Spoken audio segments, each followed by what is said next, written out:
जयललिता तमिलनाडु की अम्मा बनने का सफर। नमस्कार, मेरा नाम कृति मिश्रा है और आप देख रहे हैं जनदर्पण न्यूज। आज हम आपको एक ऐसे शख्सियत की कहानी बताएंगे जिन्होंने अपनी जिंदगी के हर पड़ाव पर न सिर्फ चुनौतियों का सामना किया बल्कि नए कीर्तिमान भी रच दिए।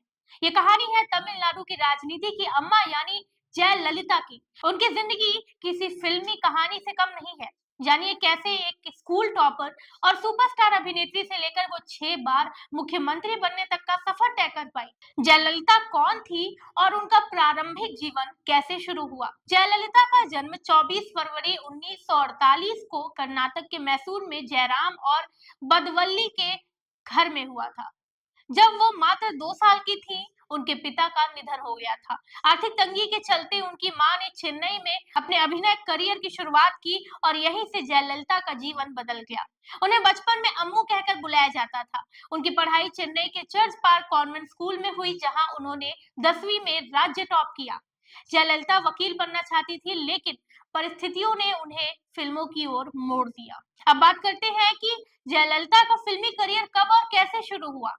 जयललिता ने 1961 में बतौर बाल कलाकार कन्नड़ मूवी श्री सैला महाथमे में डेब्यू किया। 1965 में तमिल फिल्म वेनारा अडाई से वो तमिल सिनेमा में एक बड़ी अभिनेत्री बन गई। 18 साल की उम्र तक वो तमिल सिनेमा का सबसे लोकप्रिय चेहरा बन चुकी थी।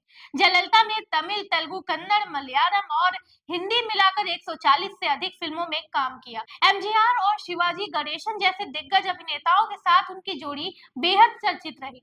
अब आपको बताते हैं कि एमजीआर और जयललिता का रिश्ता क्या था। एमजीआर जो तमिलनाडु के सुपरस्टार और राजनेता थे, जयललिता की खूबसूरती और बुद्धिमत्ता से बेहद प्रभावित थे। दोनों का रिश्ता काफी चर्चा में रहा। हालांकि एमजीआर पहले से शादीशुदा थे और उम्र में जयललिता से 35 साल बड़े थे। उनका रिश्ता नजदीकी और दूरियों के बीच झूलता रहा। यहाँ तक कि एमजीआर ने कथित तौर पर जयललिता की शादी भी रुकवाई। अब आइए आपको बताते हैं कि जयललिता का राजनीति में प्रवेश कैसे हुआ। जयललिता ने 1982 में एमजीआर के कहने पर एआईएडीएमके पार्टी ज्वाइन की। अपने प्रभावशाली भाषणों और व्यक्तित्व के चलते वो जल्द ही पार्टी की प्रचार सचिव बन गई।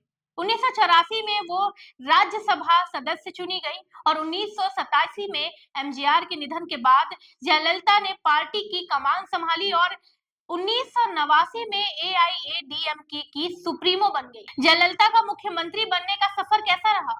1991 में जयललिता पहली बार तमिलनाडु की मुख्यमंत्री बनी और उस समय राज्य की सबसे कम उम्र की मुख्यमंत्री थी वो। उन्होंने कुल 6 बार मुख्यमंत्री पद की शपथ ली। अपने कल्याणकारी योजनाओं जैसे अम्मा कैंटीन और अम्मा वाटर के जरिए उन्होंने जनता के दिलों में खास जगह बनाई। हालांकि उनके कार्यकाल में भ्रष्टाचार के आरोप भी लगे और वो जेल भी गईं। जयललिता को अम्मा क्यों कहा जाता है, अब हम आपको बताते हैं। जयललिता ने गरीबों और वंचितों के लिए कल्याणकारी योजनाएं शुरू की। उनकी अम्मा योजनाओं जैसे सस्ती कैंटीन, मुफ्त राशन और महिलाओं के लिए रोजगार योजनाओं ने उन्हें जनता के बीच अम्मा यानी मां का दर्जा दिलाया। जयललिता की मौत कैसे हुई? जयललिता का निधन 5 दिसंबर 2016 को हुआ। वो 75 दिनों तक अस्पताल में भर्ती रही। उनकी मौत के बाद तमिलनाडु की राजनीति में शोक की लहर छा गई।